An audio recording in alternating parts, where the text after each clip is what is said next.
let's start a couple things, man. Give me your. We're seeing all the tweets and all the reports from everybody that it was much more of a Dolphin day than it was an Eagle day.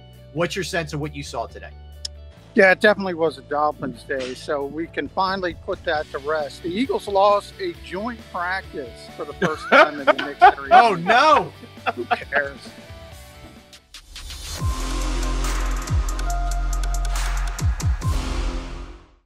Back at you on this Wednesday, Sports Take, JAKIB Sports YouTube Network, Rob Ellis, Derrick Gunn, Barrett Brooks. Let's go right out to South Florida, to Miami, in fact, and check in with our own John McMullen. John, of course, Birds 365, JAKIBsports.com. He's South Beach styling with the shades on that he just took off.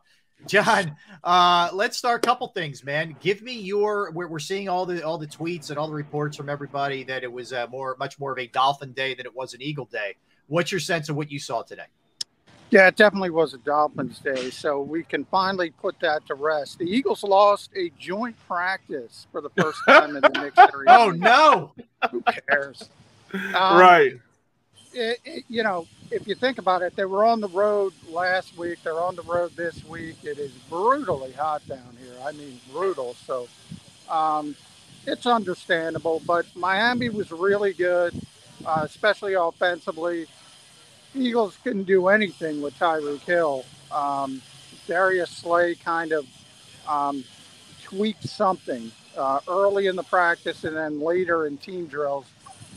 But they couldn't do anything with Tyreek Hill. It was a little bit better when it was the Eagles' offense against the Miami defense, but I would say the Philadelphia defense really, really struggled against the tempo and the big playability of the Dolphins, specifically when it relates to Tyreek Hill. Well, could you tell me the secondary that was out there against the ones offense of the Miami? Yeah, well, it was Epps and Harris and Maddox and Zach McPherson, Darius Slay. Well, you're right, Barrett. When Darius went down, then it was at first Mac McCain, then they put in Kerry Vincent Jr. So at that point, what I can tell you is, yeah, I mean, this Eagles team is really good at corner, but they don't have depth. So, yes. You know, Bradbury's been out of practice, and now you see Slay leaving practice. Zach McPherson's not ready for it. Never mind Mac McCain or Kerry Vincent. So, look, their starting corners are really good. Their backup corners, you probably don't want them playing. You're muted, Gunner. John, how many players in general were out today for the Eagles, would you say? I have the list, but I can't pull it up when I'm on here. It was about It wasn't that deep. It was about 8 guys. I can guarantee you're not going to see Slay for a while because it didn't look serious, but if he tweaked anything and it looked like a leg injury, so if it's a soft tissue, you're not going to see him for a while. Certainly not against the Dolphins in preseason. John, stay on the injuries for a minute. Any reason for concern or just caution on the Birds' part when it comes to Miles Sanders? Just caution. I don't think there's any concern whatsoever. They want him ready for week 1, and they don't care if he's in these practices, to be honest. So they did struggle running the football. They need Miles Sanders. I think that's sort of this weird schism in Philadelphia where the fan base kind of overrated him early in his career. Now they underrate him to a ludicrous degree. They are a much better team with Miles Sanders on the field. And he'll be there. He'll be there for week 1. Well, I'm not, because of the heat and everything, did they seem like they were a little more intense? Once they saw the bleeding start, how was their reaction after that? When they saw the bleeding and they were kind of overwhelmed. Did you see a fight, man? What was the instant reaction about, all right, guys, let's go. Let's get it going. Even as far as Gannon, did he call more? Did he try to be more aggressive and trying to stop him? No. You would have hated it, Barrett. They were zone, and Tyreek was running right through it. Well, so that's what I'm saying. Yeah. Right through it at will. And we've been man-to-man the entire time, right? No. There was some chippiness with the Eagles offense and the Dolphins defense, and that was on the far field. Lane Johnson And just to give you guys notice, I'm on low power mode, so I might go at any point. But I want to let you know if I'm not leaving, I'm not doing it on purpose. But Lane Johnson gotten a little dust up. It was Jalen Phillips was involved, kind of pushing and shoving. No massive bites, but the Miami offense and the Eagles defense wasn't near enough receivers to get chippy. I mean, it was bad. It was bad. So, John, this would set off every alarm in Eagles fans' head with either too conservative on defense, right? It'd be one of those deals. Yeah, but I mean, part of it is Bradbury's not out there. Then you lose Slade later, so you can imagine, and that affects it. You're going to play more zone and that type of thing. And remember, to be fair, there are few Tyreek Hills. So that's right. When you're playing against Tyreek Hill and you're just letting him run and not doing anything, I mean, he's just going to run by you. That's just the way it's going to be. See, John, here's what I said. You know, Tyreek Hill has put a lot of people on his highlight reel. When you have an opportunity to work against the Tyreek Hill, whether you get embarrassed or not, that's a great educational tool in terms of trying to defend against this man, trying to anticipate his cuts. He's the best tracker, I still say, in the game today of tracking the ball. Some of the best hands in the games. You can't contain him one-on-one. I've seen teams try to triple team him. You cannot stop a Tyreek Hill. But it's a great learning tool to go back, look at your technique, how you turn your hips, you know, how you try to bump a guy like him off the line of scrimmage, because you're not going to face you're not going to face a Tyreek Hill every week. So it's a tool to enhance what your deficiencies you need to work on. Yeah, you're right. And that's what practice is. It's about work. It's not about winning practice. So if Marcus Epps kind of feels his way and says, oh, that's what it's like to play against somebody like Tyreek Hill versus somebody else. Well, you're right, D-Gun. I mean, I don't think there's a better tracker of the football since Randy Moss. Usually fast guys can't track the football. Exactly. Absolutely. Yep. Exactly. He tracks the football and he can run by everybody. So he's such a dangerous weapon. And the Eagles had trouble with him, but so does everybody, basically. Did Tua have a good day, or who was the quarterback? Well, you know, he had a good day because he was throwing it to Tyreek, but you still see that, you know, that lack of accuracy. Like sometimes he'll hit an open receiver, but it won't be that perfect placement. So the receiver has to reach back or something of that nature. See, I knew they say it again, John, because I've said Bridgewater's going to take over this team before it's all said and done. I don't know about that because I'm telling you, they're really talented, Miami. They have a lot of talent. It's very similar to what the Eagles have.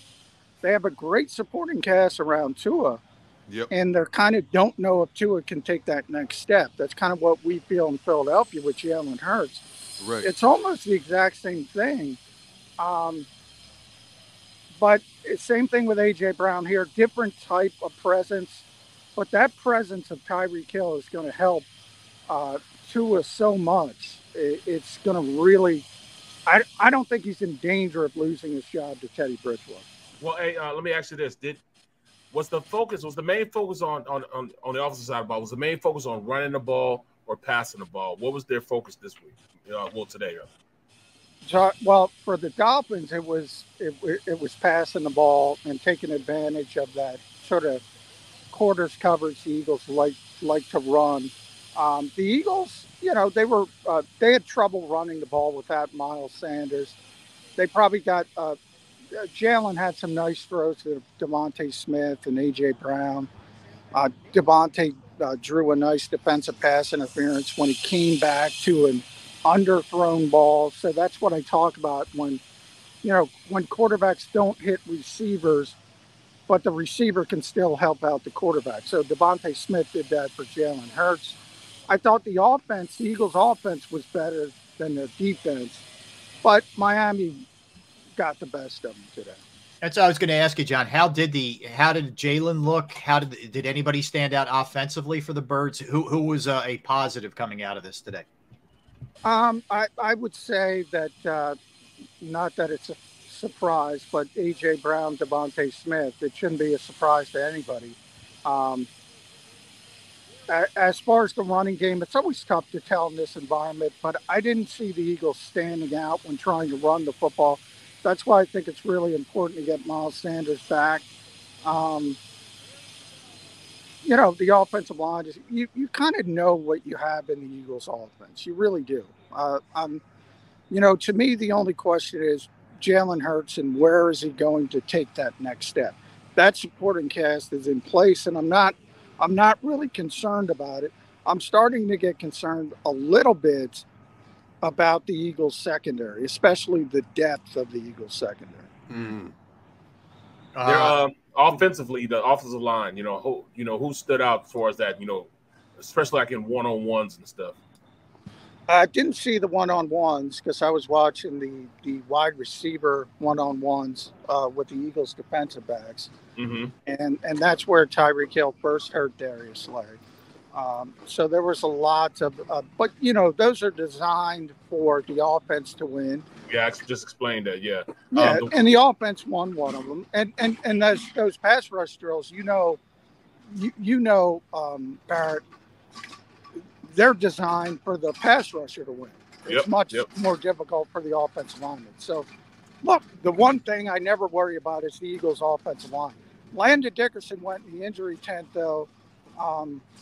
So that's something that we'll keep an eye on a little bit tomorrow. It didn't look serious, but Sue Opeta came in. So that's just a little note to. He's struggling a little bit, though. Yeah, well, I mean, look, again, I don't have a problem with the Eagles' offensive line. That doesn't mean they're going to win every battle. That doesn't mean they're going to win every one-on-one. But you see, this is an offensive line deficient league. You saw the Eagles' second-team offensive line against Cleveland dominate. I mean, they have a good offensive line. I'm not concerned with that. Hey, John, what did the Eagles coaches, whoever the coaches were that spoke today, what did they have to say about today's joint session? Jonathan Gannon spoke today. Shane Steichen spoke today. And I wish I could tell you what they said, but I was in the Uber ride from hell who took me to the old Dolphins training facility. No, man. Oh, man. Yeah. Oh, man. So, all right, can't John, help you there. Last one from me. How much of a factor, just to kind of swing it back full circle here, was the weather, you think, for an Eagles team that hasn't been practicing quite in this kind of heat, maybe shorter practices, Miami used to it? How much of an advantage is that?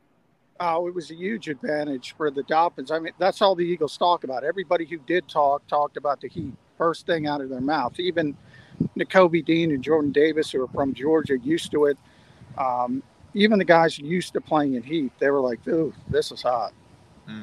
Interesting. All right, John. Well, listen, man. We know you're kind of dying there, battery wise, and you're like a hot dog on the Wawa baster there, just kind of getting done. So we want to get you out of there before you have any issues. Appreciate you, bro. Go to South Beach and cool off.